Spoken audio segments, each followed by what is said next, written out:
Hi, everyone, and welcome to Writing and Influence. It's the show where we explore how the words we choose and the way we share them really shape the impact that we have as leaders. Today, I'm talking to Christiana Corona. She's a design leader turned entrepreneur and coach who's bringing more than 20 years of experience to the job, including her time at Amazon.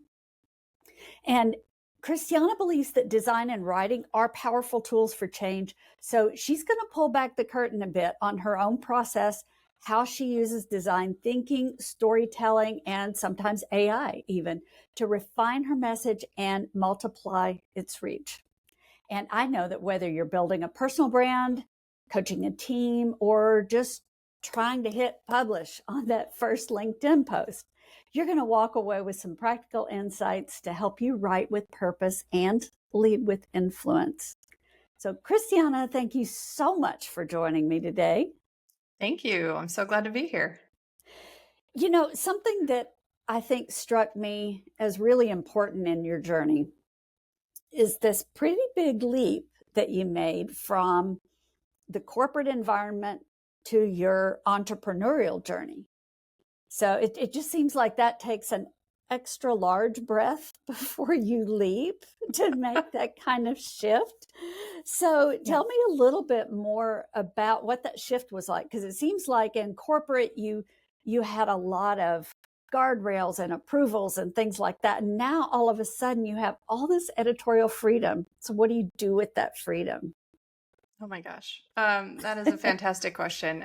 There's probably, I don't know, an hour of response in there, but I would say, so yeah, having a corporate background for the last 22 years, there have been a lot of things that you learn over time about how to write within corporate and how to design within corporate and how to establish your brand within corporate.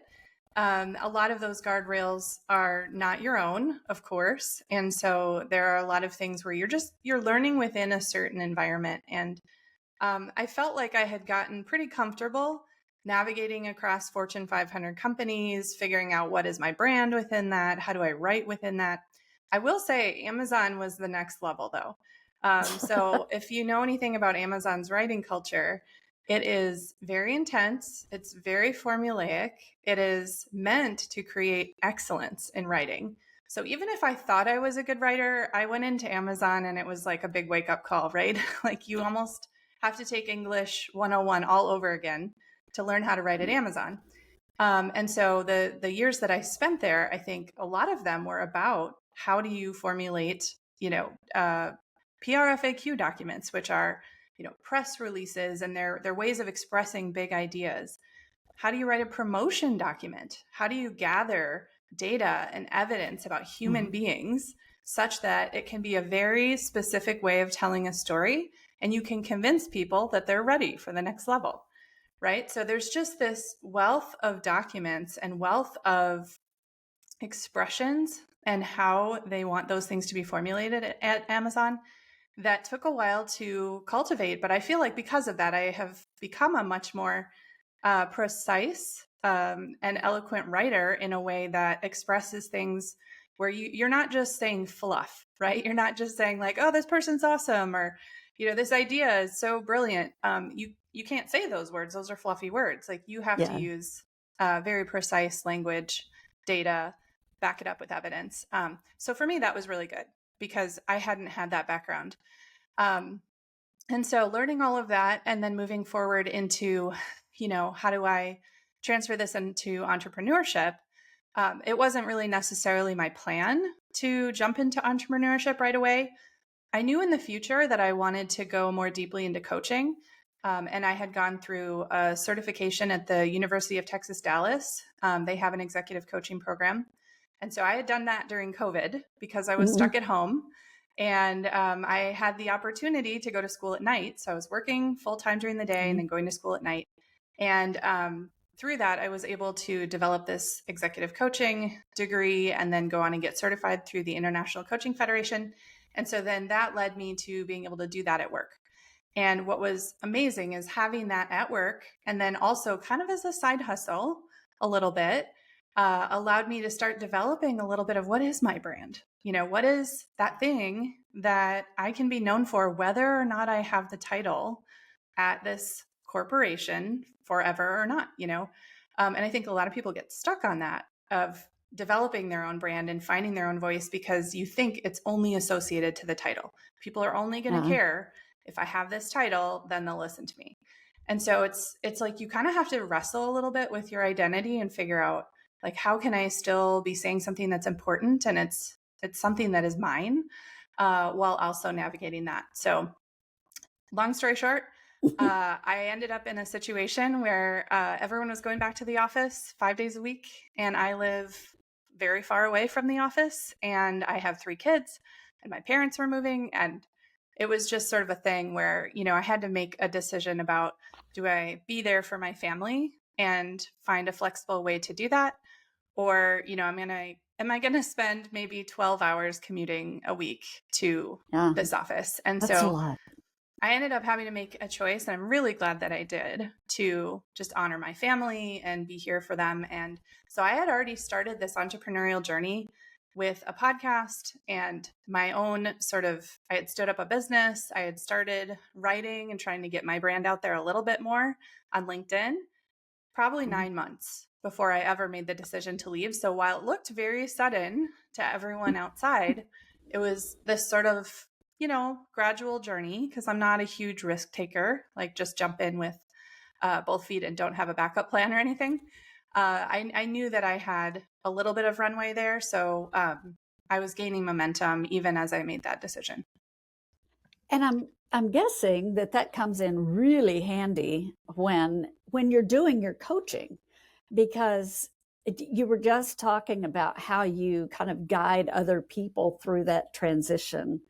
So tell me what that looks like. If I come to you and I am, kind of a nervous entrepreneur, not nervous in sort of stepping out there and doing it, but nervous in putting myself out there in words. How are you coaching people through sort of developing their own personal brand identity and then starting to put themselves out there, like you were talking about, on LinkedIn or even in a book someday? What is that? Yeah, actually, it's funny. I have these conversations with people who need to do it as an entrepreneur, and then I have these conversations with people who feel they don't need to do it because they're in a leadership role, maybe at a company. They're like, why would I do that? First of all, that's a lot of effort. Second of all, I don't need to. But I remember going to this conference by Brennan Burchard, and he was talking about how everyone's, LinkedIn or social media feeds are full of just stuff that doesn't matter, whether it's generic things that are being created by AI, whether it's people trying to sell you on things you don't need. There's very little real authentic content out there just meant for someone's benefit.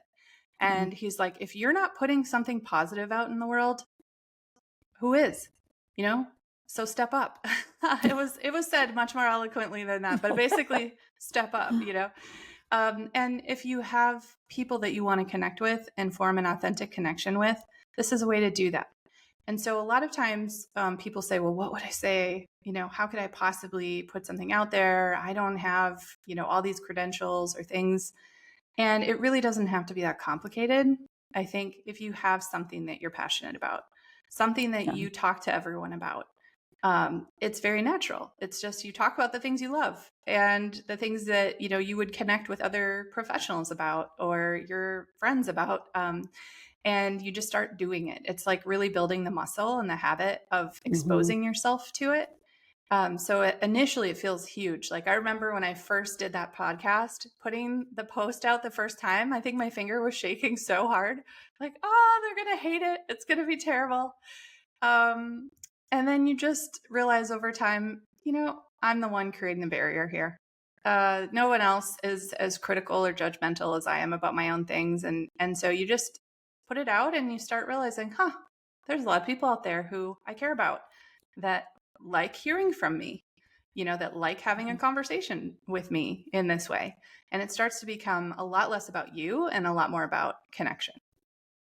And when you mentioned talking about sort of that internal barrier, but I think there's two ways that we write. We write internally, even if it's the story we're telling ourselves, and we write for others. So whenever you are coaching somebody, how do you, and this, maybe this is kind of a duplicate of what we just talked about, you can tell me, but how do you reframe those internal stories so that you feel that confidence, that sense that you want to put yourself out there? Mhm. I think first of all, it's acknowledging that is what I'm feeling fear? Is this resistance that I'm feeling? Is it just fear? And if it's fear, what am I afraid of? And being able to expose that and say, oh, I'm afraid of people's judgment, or I'm afraid I'm going to look stupid, or whatever those messages are. Like if you bring Yeah. them to the surface and you can really examine them, then you can start to say, like, how real is this? How likely is this scenario that I'm expecting? Like, oh, the world's going to fall apart if I put this thing out and it's bad. Everyone's going to know I'm a huge failure and I'm an imposter. So if you start to examine those thoughts and then you start to sit with them a little bit, you're like, well, I'm seeing other people do it and I don't think those things about them. Yeah. And, if I reframe it as I'm a beginner and I'm just learning and I have to learn somehow, the only way to learn is to start. There's a number of different ways you can kind of reframe it to say, like, I don't have to be perfect right now. I don't have to be perfect the first time I do this. And I think a lot of us are secretly perfectionists. We want it to look so professional. We want it to look amazing. And so the thought of something not being that way and being associated with us is hard. But it is true. It's like the biggest barrier is just starting. And so being able to reframe it as I'm a beginner right now, and everyone starts as a beginner, even the best. Even Elaine started as a beginner. Yes. And so the more I sit with that, the more, it feels awkward. And yes, it doesn't feel good the first time or two. You feel really nervous, you feel really critical, but then like over time, through that exposure, you do start to feel more comfortable. And then it stops being so much about what do I look like? And it starts much being more about what is the message that I want to connect with someone else? Who needs to hear this? Yeah. And it's absolutely true that you cannot weigh your first work against somebody who's done hundreds and hundreds of beginnings, middles, and endings. Yeah. So and you're right, everybody starts somewhere. So get started. I love the phrase of you can't compare your step 1 to someone's step 20. Like Exactly. it's just not fair. It's not a fair comparison. So don't do it to yourself. Yeah. Tell me, is there a book or an author in particular? Is there any piece of writing that has really deeply influenced how you're leading and coaching now? It's a tough one because I read a lot of books. Mm-hmm. I have a huge Audible collection and I am a fanatic about reading books. So it's hard to pick a top one, but I would say more recently, I really enjoy Dan Sullivan and Benjamin Hardy collaborations. So Yeah. like The Gap and the Gain, 10X is Better Than 2X, Who Not How. Those books have really been instrumental lately, especially in my thinking as an entrepreneur and being able to focus on, like, for example, with The Gap and the Gain, instead of, again, comparing myself to this goalpost, which is always moving forward or always moving away as to, what is it that I truly want to accomplish? I have to look back and say, what have I done? What am I proud of that I have accomplished looking back? And how, especially as an entrepreneur, you're like, okay, let's get this business going. Let's go fast. Let's get all these clients, all these things. And then when the reality doesn't meet your expectation, then you kind of have to go back and say, okay, but what did I do? I launched this new thing. I put a membership out into the world. I, learned this through failure, whatever that might be, and kind of how you measure yourself. So I think that's a big one. That's a good one. I have not read Gap and Gain, but I have read the other two, the Who Not How, and of course 10X is easier. 2X. 10X is easier than 2X. Let me say that correctly.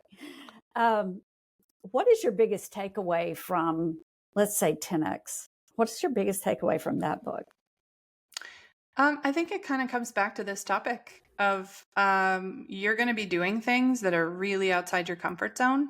If you actually follow through with the idea of trying to 10x yourself, you can't just keep doing the things you're good at or that you've always done. You have to really step into this new level of who am I becoming?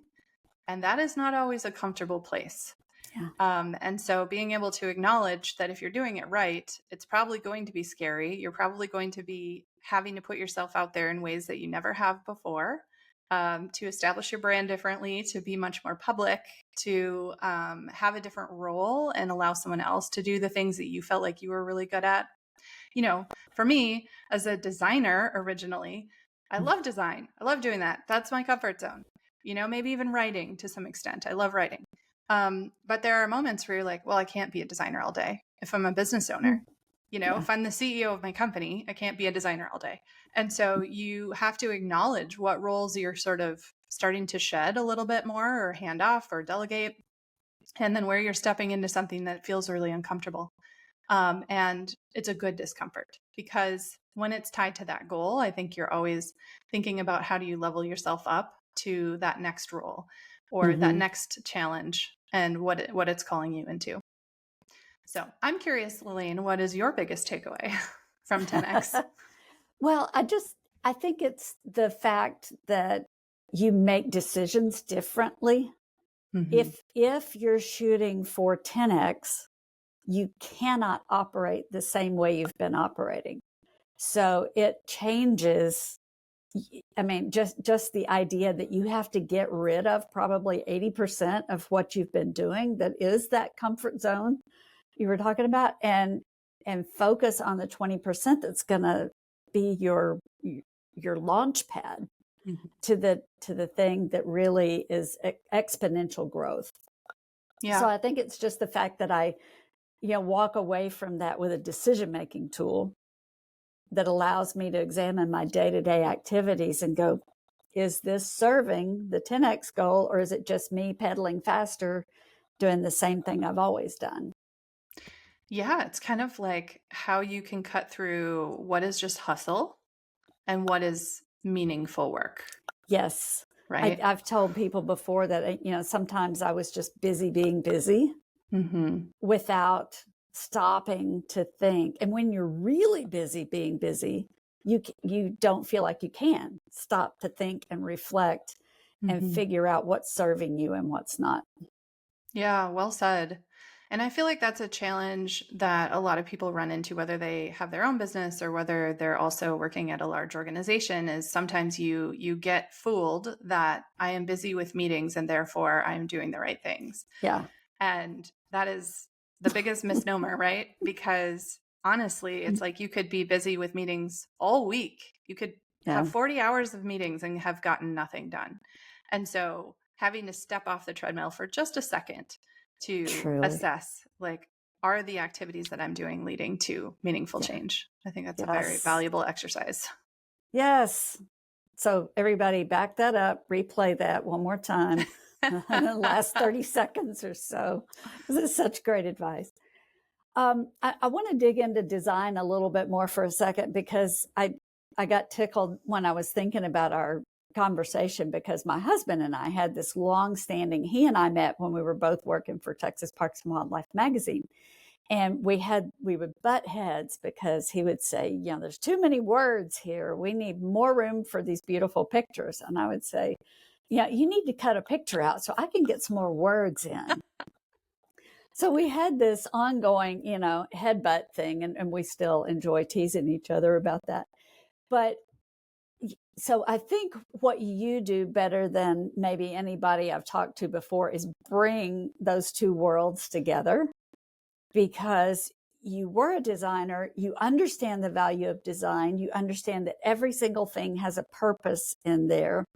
And likewise, I will acknowledge every single word should have a purpose or it needs to get shorter. I've gotten better at that over the years. But maybe you can talk about how design thinking has influenced your writing. Yeah, I see all the elements of design, including writing, as being the canvas. So, what we really think about a lot in, like, I was specifically in user experience, which is called UX. Mm-hmm. And the core thing we're trying to do is understand what is the problem we're solving here. And, is it meaningful to this person or the user who's going through this experience to have more or less? Is it too complicated? Yeah. Is it too vague? What are the stumbling blocks that someone might be worried about, and how well do we know what those pain points are, so that the solution we're bringing forward is actually going to solve the meaningful problem? Mm-hmm. And so sometimes more is less, or less is more. Sorry, more is less. No, it's not. Um, so sometimes less is more.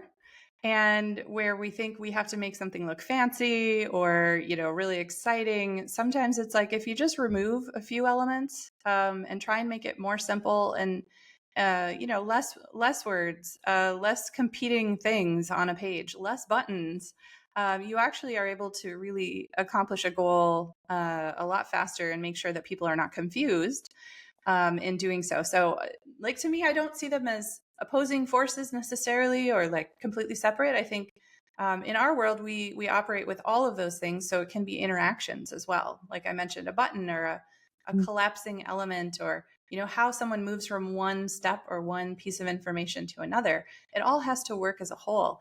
And so I think if we're thinking first, if we're reverse engineering, what is the goal in mind? What would success look like if this person saw this thing or read this article or whatever? What is the action we want them to take at the end? And if they don't take it, then our piece is not successful. Yeah. And so it's really goal oriented. It's not just like, oh, I like it, it's pretty. Oh, that's a nice word. That sounds great. It's like, did we accomplish our goal? And have we solved the problem we set out to solve at the beginning? And so if you kind of think about your posts, your articles, your website, all of those different things that you use as a business owner as just a method for getting someone to take an action, whether that be to read the article or to book a call with you, or any different action you might want them to take. Maybe you just want them to get to know you.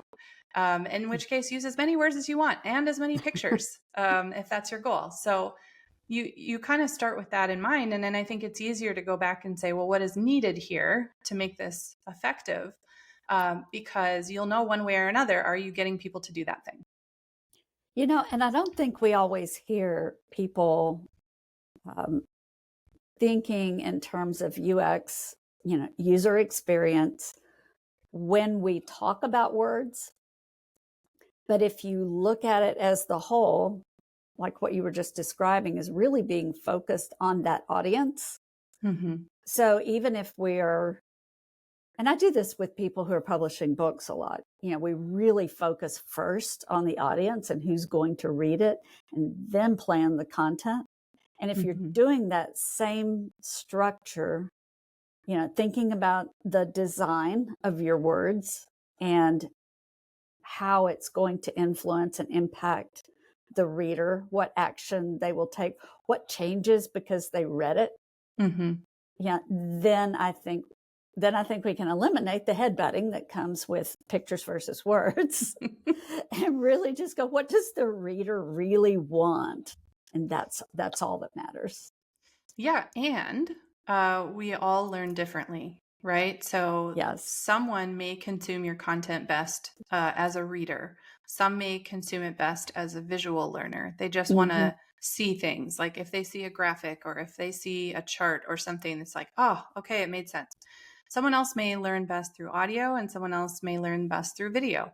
And Yeah. so I think that's the key, is like finding the different ways of communicating that same information, so that people who learn differently can all see and hear and absorb your content. And so it's like one isn't wrong and right. It's actually just, Yeah. well, who are your users, and are they visual learners? Are they, people who like to read articles?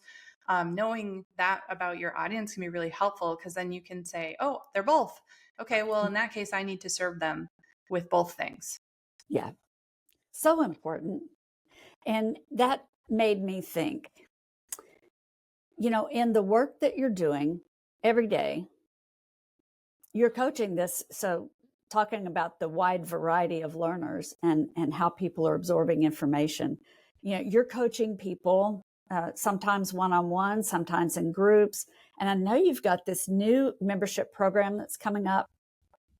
So talk a little bit about, kind of how your style fits with your new membership program that you've designed, and kind of how you're able to work with this variety of people. Yeah, that's an interesting one because in a membership, it is a lot of trial and error and learning on the fly. But yeah, I'm really excited. This is a group of people who are human-centered leaders. And so that could be a wide variety of different roles. But essentially, the values are focused around, how can we continue to grow and develop our leadership skills? How can we develop our coaching skills as leaders?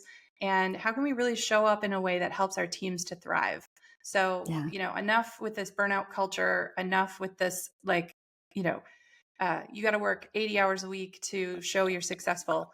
I want to help cultivate this group of leaders who are like, no, I actually, on my team, we have a work-life harmony and I value their opinions and we can go through these hard things together and I can hold and facilitate difficult conversations. And so anyway, within that, in a membership, there's a lot of different components to how people learn. And so I am experimenting and exploring right now with my founder group, doing monthly live trainings. So some of it is about doing leadership training. Some of it is about doing group coaching calls, really sitting with a problem. For example, I'm feeling stuck. What do I do with that? And being able to ask some guided questions and help people work through that so that they can get unstuck and then find some action that is meaningful for them.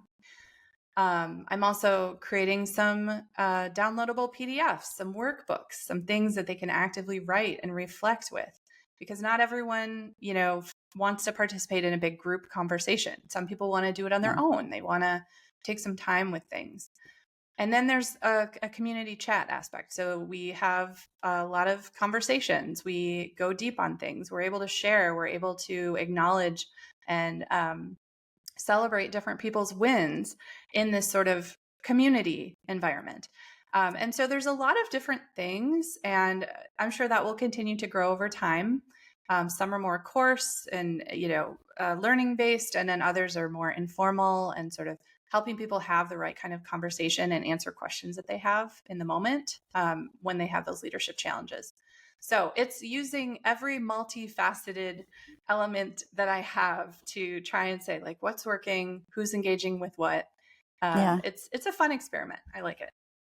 Well, and it's so important to have a group of people that you feel comfortable with, who are like-minded in terms of goals, and that entrepreneurs or founders, in that first group that you're working with, their journey. So it's just important to have a place where you can bounce things off of people, because you can put yourself in a silo if you're not careful when you start off on your own. So yeah, I see a lot of people who I know who have gone on these entrepreneurial journeys, and it feels really lonely. It feels like they're just trying a whole bunch of things and hearing nothing back, or they don't have the sounding board to be able to say, is this a good idea? I thought this might be a good idea, but I'm not sure.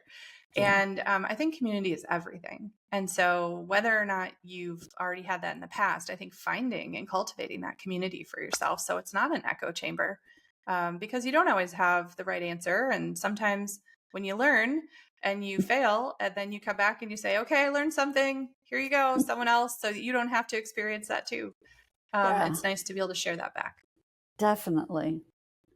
Christiana, I always ask everybody before we wrap up, is there anything I have not asked you that you think the listeners should know about? We didn't really talk about AI. And I'll just say, I know there's a lot of different opinions from a writing perspective about AI. One way that I'm finding is helpful for me to use it is in the thought partnership, brainstorming, and or adding structure. And so as I'm thinking about all the different content that I'm creating, so podcasts, trainings, Yeah. articles, social posts, all those things. I like going back to, hey, AI can really help me with structure. Like if I write a bunch of my thoughts out in whatever order they come out, I can say, this is the format that I want this to eventually go in. Can you help me get it into that format using the words that I already have? Yeah. Using as much of my tone and everything as you can. Preserve that, but help me create some structure, or help me come up with some different headlines, or whatever. And then it's like this nice sort of exploratory brainstorming thing that you would normally Yeah. do with other people, but it can kind of be that sort of thought partner. But then being able to say, okay, this one is good, this one's terrible, definitely not using that. I don't like this part of the structure. I'm going to move this down here, and now I'm going to refine it again a few more times. Like that has been a really great, efficient method for me, not having a background in journalism or writing for Mm. some of these different methods that are newer for me. I found that has really helped me speed up the process, but also highly, highly cautious of ever using anything that AI created and not changing a bunch of things. Yeah. It just doesn't end up well. Yeah. As long as you don't lose that human touch to it, and Yeah. you're really good at fact checking, Yeah. and you Yeah. maintain your tone, so much to that. I teach at the college level, teach English, and we're having all of these conversations right now. And here's another book recommendation, put it on your list, is The AI Driven Leader. And Mm. it's by Jeff Woods. I don't know if you've seen or read that one yet, but it No. really, it emphasizes what you just said. AI as a thought partner, AI as a partner in strategy, decision making. So there's so many ways that we can use it to boost efficiency and just make things go smoother without abdicating our thinking. Yeah, 100%. I imagine being a college professor in writing, this must be a very challenging time It's to say, like, interesting. did you really write that? So how do you help your students to understand, and maybe your audience to understand what good looks like, as far as what is the level of AI involvement versus what is required of your own thinking? Yeah, I really focus first on not outsourcing your thinking. Mm. So whenever I do an introduction to AI module, the first thing we do is work with AI as an interviewer and have AI interview the student about a topic that they're really passionate about, that they would want to write, say, a persuasive essay on. And so the very first thing we do is use their own words, because they're Mm. being interviewed and they're, answering the questions and using their own words. So they're thoroughly in the mix before they ever start writing.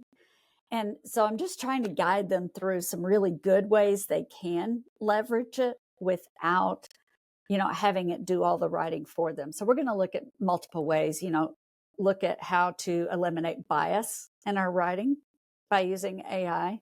We'll look at using AI in the beginning as a brainstorming partner, and then also how we use it in the end, to make sure that we got the citations correct, that everything is buffed up and polished and ready to turn in. But we try to keep the focus on these need to be your words. Mm-hmm. That's the tricky part. Yeah. Well, and then if you don't add that specificity, it'll very quickly take your words out. And Yeah. so Yes. I love that. Like just training people to value their own words. Maybe that's an internal worthiness exercise that you're helping with right now.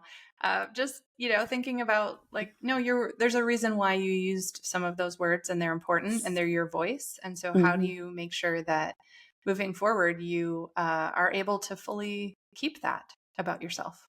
Yeah. Yeah, Yeah. It's your personality. It's you. I love it. Um, the one other thing that I think you and I had talked about in our earlier discussion, and I don't know if this is valuable to mention, but we had talked a little bit about how to take one piece of content and turn it into many different kinds of valuable content. Yes. Is that something that you... Sure, we can explore that, because that's a tactical thing. And I think part of what stops people from writing sometimes is that it feels like there's so much, so they're Mm, just buried under the best practice says I'm supposed to post on LinkedIn 2 or 3 times a week, and I wanted to do a blog, and I have to write a presentation, and so it just adds up. But we did talk about, how do you get a really good core piece of content that can serve you in multiple ways? So yes, please talk about that. Yeah, I think that was that was definitely my impression also when I started is oh my gosh, this is a lot of content. Like if I really want to Yeah. do this and approach it as a business, I'm going to be creating content all the time. Yeah. And a couple of things that well, there's maybe 3 things that I feel like have made that process easier. The first one is creating a theme for myself. And when I'm going deep and doing writing, it's about the theme of energy or it's about the theme of worthiness, or it's, whatever that theme is, I'm in that mode. I am creating the content, especially the long form content first, that has to do with what is it I want to say about that theme? What is it I want to express? And so if you kind of start from that core, it's much easier then to take things and make them shorter and make smaller posts out of them or make video reels. Another way, for example, like if I was to write a podcast, I would take that podcast and then I would have sort of my outline and turn that into a blog. So then there's a related blog piece. And then it's very easy, whether you use AI or not, to turn those things into shorter posts for LinkedIn, Instagram, etc. And then I love making carousels. I think carousels are kind of this undiscovered thing, but it's a way to help people who are visual learners to understand your points. And so you have, 5 or 6 different little graphics with just a short quote or a snippet on each one. And then they're flipping through each one of those.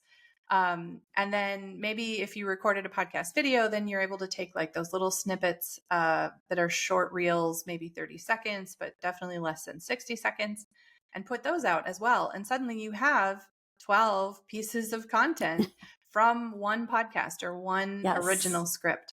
And so that has really, really helped me a lot without having to think, I have to come up with fresh ideas, totally unrelated to each other, over the course of these weeks.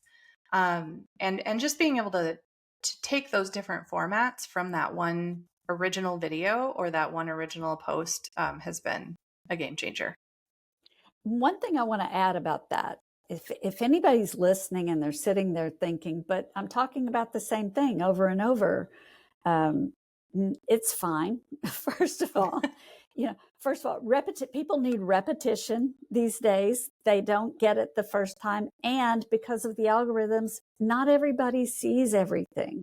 So truly, you could post the same thing over and over, and you would not saturate your audience. Nobody would complain. So I just want to be clear about that. You're using similar content in multiple ways for these different learners, different style learners.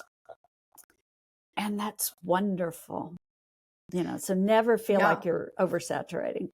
100%. And I think, someone sees a quote card with a visual of you on it and then a quote that you said, and then later they see a video of you talking or something like that. Most likely you have enough content that you're going to have different messages from within that same thing that you're able to use. And so it may feel completely different to the person that's absorbing it.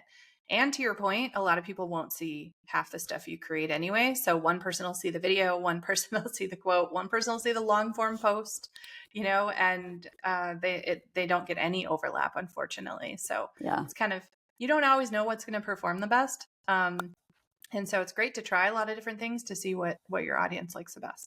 And I'll bring that right back to that user experience we were talking about, because you said not everybody sees everything in the same way. So providing this multiple avenues to get to know you is a wonderful thing. Yeah, I agree. I think it's fun when you make it kind of a game and you have fun with it. If you push yourself too hard and get really stressed, and then all that negative, stressful energy comes out in your content, it kind of turns out not very great. So I think being able to just take it lighthearted and do your best. And, even some of the best influencers that I follow, they reuse their best posts from the previous year and they put them out again, almost word for word, because they're so good. and people love it. Yes. And I enjoyed reading it again, even though I knew it was a repeat. I was like, what a great story. So Exactly. it's totally fine. Yeah. Christiana, this has been such a great conversation. How do people find you? I would say the best way to find me is to go on LinkedIn. So Christiana Corona on LinkedIn. Connect We'll with put me that there. in show notes. Yes. And then my company website is worthytolead.co. And so if you want to find out anything else about my one-on-one coaching or my leadership workshops or the new membership that I am launching, you can just go to my website and the information is there. Awesome. Well, I hope everybody's going to leave this conversation with some fresh ideas about how writing and design can really help communicate with intention and influence, which is ultimately most of our goal. I'll make sure you know how to connect with Christiana in the show notes, learn all about that upcoming program, membership program. And hopefully today's episode gave you a little nudge to start writing and posting and sharing your voice, because your influence is going to grow one word at a time. Thank Thanks, you, Elaine. Christiana. This was a pleasure.